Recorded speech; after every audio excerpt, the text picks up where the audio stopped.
Sejam todos bem-vindos ao estudo diário das Escrituras. Hoje eu vou compartilhar com vocês Atos capítulo 2, tá bom? Hoje eu convidei duas pessoas para estar conosco aqui para compartilhar a mensagem, mas elas não puderam, tá bom? Então eu mesmo vou compartilhar a mensagem.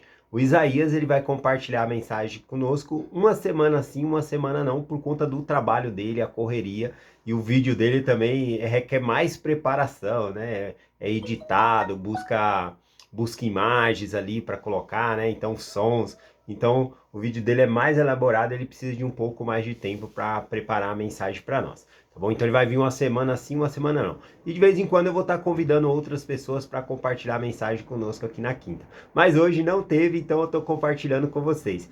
Então é possível que eu não vou colocar descrição nesse vídeo, tá bom? Porque não deu tempo de eu preparar uma descrição. Eu vou ler diretamente aqui no aplicativo, né, na escritura, né, que é Atos capítulo 2, e já vou explicando aqui para vocês, tá bom? Então vamos lá. Aqui, Atos capítulo 2, versículo 1. E cumprindo-se o dia de Pentecoste, estavam todos coordenados, reunidos. O que aconteceu antes, né?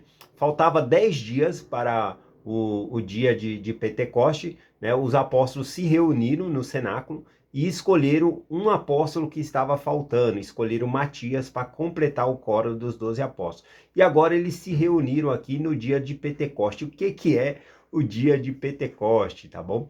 O dia de Pentecoste, nós temos na nossa língua, por exemplo, o penta, né? Por exemplo, o Brasil é pentacampeão, que significa 5 vezes campeão.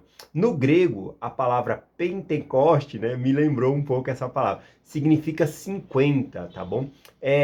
O Pentecoste, ele é comemorado nos 50 dias depois da Páscoa, tá bom? Então, é o dia de Pentecoste. Então, após 50 dias, apareceu aqui os apóstolos reunidos para uma festa no templo, tá bom? Então, acredito que eles estejam ali no átrio, né?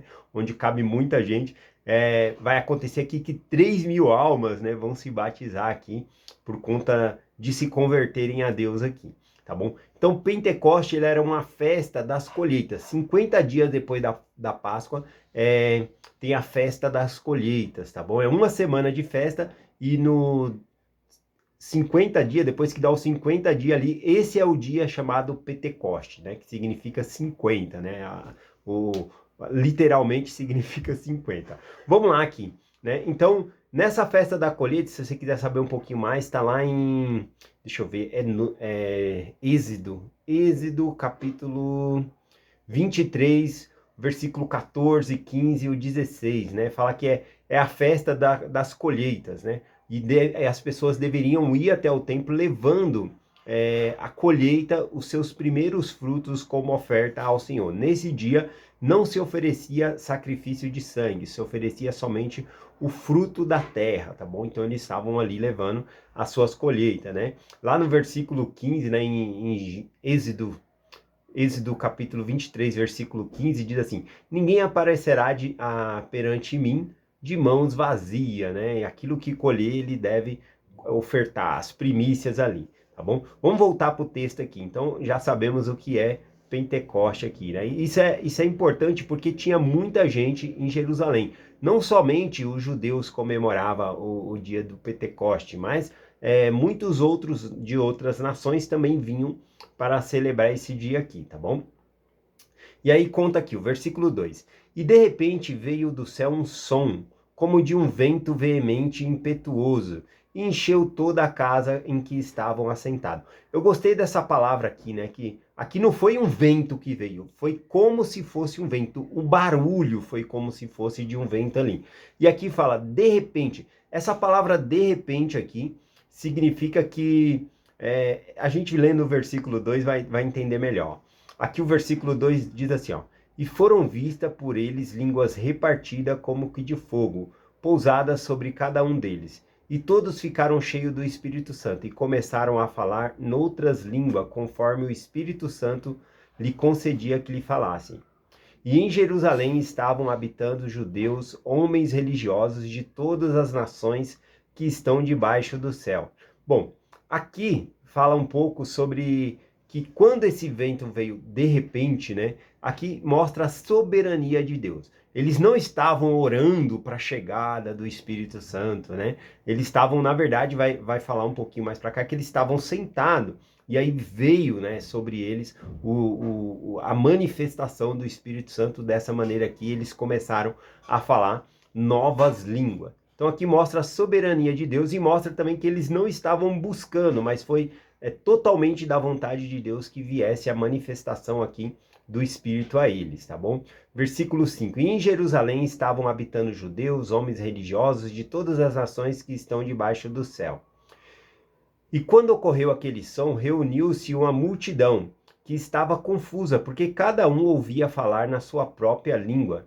E todos pasmaram e maravilharam, dizendo uns aos outros: Vede, não são esses galileus, todos esses homens que estão falando? Como, pois, ouvimos a cada um em nossa própria língua em que nascemos? Ou seja, na nossa própria língua materna, né? Então, conforme eu falei, o Pentecoste tinha várias pessoas ali, tinha árabes, várias outras, tinha gente que falava latim, tinha gente que falava aramaico, tinha gente que falava o hebraico, várias línguas misturadas ali.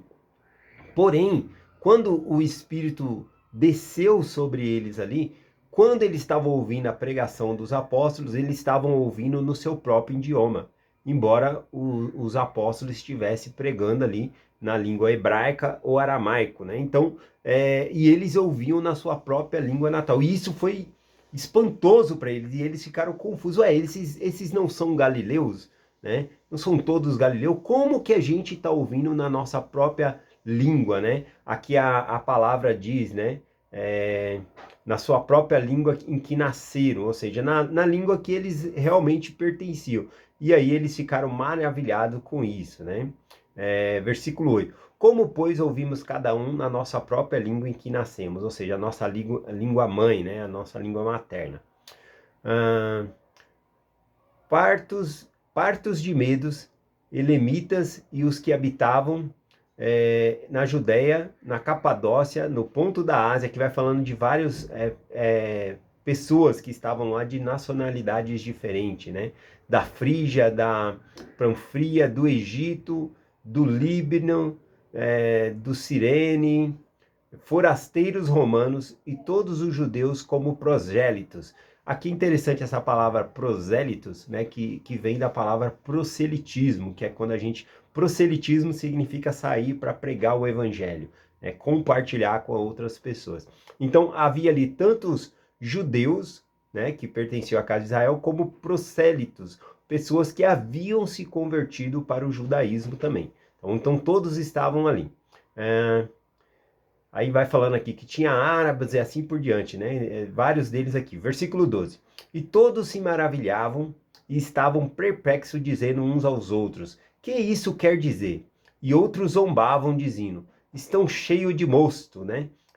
Essa palavra aqui, cheio de mosto, mosto é uma palavra para vinho, tá bom? Mas é um vinho fermentado. Então, quando ele fala estão cheios de mosto, é como se eles estivessem embriagados, tá bom? Existem dois tipos de vinho, né, nas escrituras que a gente vê aqui. O vinho novo, sempre que você ouvir a palavra vinho novo, significa que é o suco da uva espremido na hora, é novo, né? Então, esse vinho novo é o suco da uva espremido na hora, então ele não tem álcool. Agora, quando fala esse mosto, significa que é o vinho fermentado, né? Ele pega um outro sabor ali, fica açucarado, fica com álcool, na verdade, né? E as pessoas bebendo, elas ficam alcoolizadas também, tá bom? Então, por isso que ele... veja só, uns se maravilharam e viram aquilo querendo uma resposta. Nossa, o que isso significa, né? Mas outros, mesmo diante deles vendo aquilo, começaram a criticar. Estão cheios de monstro. Agora me fala, estão cheios de... Vou colocar na nossa língua. Estão cheios de cachaça? Quando que a cachaça dá inteligência para alguém, né? Alguém bebendo cachaça vai falar uma nova língua? Jamais, né? Então não tem nada a ver uma coisa com a outra. A gente vê que mesmo diante de sinais que são irrefutáveis, algumas pessoas elas criticam realmente ali o sinal que está sendo passado. Mas ali quando Pedro ouviu essas palavras, né, dizendo que eles estavam cheios de mosto, né, cheio de bebida com alcoólica, né? Aí Pedro diz no versículo 14: Pedro, pondo-se de pé com os 11, levantando a sua voz, disse-lhe: homens judeus e todos os que habitam em Jerusalém, seja isso conhecido e escutai as minhas palavras. Estes homens não estão embriagados, como vós pensais, sendo a terceira hora do dia. Terceira hora do dia é 9 horas da manhã, tá bom? Na contagem do judeu seria 9 horas da manhã. Então Pedro está falando, eles não estão bêbados, embriagados, sendo 9 horas da manhã. Então naquela época, naquela cultura, 9 horas da manhã ninguém estava bêbado, né? Agora, na nossa cultura, você já viu 9 horas da manhã, né? As pessoas bêbadas? Bom, quando eu estou indo para a igreja no domingo, né, de manhã, a minha capela começa, a reunião, né, começa 9 horas da manhã. Então eu passo 8h30 ali, quase chegando na capela e tem algumas baladinhas, né, e eu vejo cheio de gente bêbada 8h30 da manhã. Então já na nossa cultura não dá para ser um espanto a gente ver as pessoas 9 horas da manhã bêbado, né? Então aqui, já mais no Oriente Antigo, aqui a gente vê que era algo que não fazia sentido aqui. Então, Pedro fala isso por quê? Porque não faz sentido as pessoas estarem bêbadas 9 horas da manhã ali, né? Sendo a terceira hora do dia. Ele continua. Mas isso é o que foi dito pelo profeta Joel. Nos últimos dias acontecerá que diz o Senhor Deus, que o meu espírito derramarei sobre toda a carne, os vossos filhos e vossas filhas profetizarão, e os vossos velhos terão visões, né? E terão sonhos. Então ele está falando que o cumprimento dessas profecias aqui, desse dom que chegou ali, era porque o Espírito do Senhor se derramou sobre toda a carne. Então é muito bom ler esse capítulo, porque o próprio Pedro ele vai explicando escrituras do Velho Testamento. Eu achei muito, muito bom aqui. Ainda falando sobre Joel, né, vou ler o versículo 19 aqui, ó. Porque depois que ele fala sobre o Espírito derramar sobre toda a carne, ele fala sobre a profecia de Joel também para os últimos dias. Porque quando aconteceu o Pentecoste aqui, descida da manifestação do Espírito Santo, repare que eu estou sempre falando a descida da manifestação do Espírito Santo, não é a descida do Espírito Santo. O recebimento do Espírito Santo a gente vai ver, conforme os apóstolos vão fazer, que é por imposição de mãos que a pessoa recebe o Espírito Santo. Aqui é uma manifestação do Espírito do Senhor. Tá bom? E essa manifestação vai fazer com que muitos se convertam, né? 3.000 almas, né, vão se decidir se batizar aqui por conta da pregação de Pedro e essa manifestação aqui. O versículo 19 diz assim, ó. E farei aparecer prodígios nas alturas do céu. Ainda Pedro está citando Joel aqui. Sinais embaixo na terra, sangue, fogo e vapor de fumaça. Aqui ele está falando de sinais antes da segunda vinda. Ele não está falando dos sinais do Pentecoste aqui, do que aconteceu. Repare, ó. E o sol se converterá em trevas e a lua em sangue. E eis que chegará o grandioso dia do Senhor. E acontecerá que todo aquele que invocar o nome do Senhor será salvo. Então, veja que essas profecias vão cumprindo nos últimos dias. Por exemplo, essa aqui diz aqui, ó, fogo e vapor de fumaça. Esse fogo e vapor de fumaça nós podemos interpretar como usinas, fábricas que jogam grandes toneladas de vapor de fumaça na atmosfera, estragando o próprio planeta, né? Os carros poluindo. Então esse tipo de vapor aqui que Joel viu, né? E Pedro ele está trazendo aqui, ele traz a parte da profecia cumprindo-se, do Senhor derramar o seu Espírito sobre toda a carne, porque todos estavam ouvindo ali na sua própria língua, falando, né, aquele novo idioma sem ter aprendido, né? Tanto que eles falam, não são todos Galileu. Galileu era uma pessoa como se fosse da roça, né? Como que eles poderiam falar, né? Esse era o espanto que eles estavam aqui. Como eles estão conseguindo falar isso? Como nós estamos ouvindo na nossa própria língua, né? Então esse era o espanto deles aqui. E aí ele fala que isso se cumpriu aqui, tá bom? Vamos continuar aqui rapidinho. Versículo 25. Não, vou ler o versículo 22 em diante. Homens israelitas, escutai essas palavras. A Jesus Nazareno, homem aprovado por Deus entre vós, maravilhas e prodígios e sinais de Deus que fez no meio de vós, como vós mesmo bem sabeis. A este sendo entregue pelo determinado conselho e presciência de Deus, tomando-vos a crucificaste, mataste pelas mãos dos injustos. Bom, aqui quando ele fala que esse Cristo aqui, ele foi determinado por Deus para ser o Messias, e aí ele fala essa parte aqui que também vós crucificaste, né? Então ele coloca na conta dos judeus ali da crucificação, mas também ele fala da presciência de Deus, que Deus ele já sabia e havia determinado. Então, algo ia acontecer, mas isso não isenta aqueles que condenaram Jesus Cristo à morte de cruz, né? E ele fala, pelas mãos dos injustos. Os injustos aqui, né, que Jesus Cristo foi condenado pela mão dos injustos, eram quem? Pilatos, Herodes, esses, né, que eram os injustos aqui, que foram usados como instrumento na mão dos judeus aqui. Ele continua, ao qual Deus ressuscitou, libertando das dores da morte, pois não era possível que fosse retido por ela, né? Cristo ele não seria retido pela morte, ele ressuscitou. E aí ele fala aqui de Davi também, vou ler só essa parte e eu já termino a mensagem aqui que tá ficando grande, né? Versículo 25 em diante, eu amo quando Pedro ele começa, né, a explicar aqui as escrituras do Velho Testamento. Ele diz aqui, porque dele disse Davi, sempre via diante de mim o Senhor, porque esta é a minha direita, assenta-te à minha direita, para que eu não seja abalado. Por isso se alegrou o meu coração, e minha língua exultou, ainda que minha carne não há repouso nem esperança, pois não deixará a minha alma no inferno, nem permitirá que o teu santo veja a corrupção. Fizeste-me escolhido no caminho da vida, como na face encherás de júbilo. Meus irmãos, seja lícito dizer-vos livremente acerca do patriarca Davi. Bom, ele leu a escritura lá, que Davi falou dos Salmos, e agora ele vai explicar a escritura que Davi falou dos Salmos, né? Então ele diz aqui, homens e irmãos, seja-vos lícito dizer-vos livremente acerca do patriarca Davi, que ele morreu e foi sepultado, e entre nós está até hoje a sua sepultura.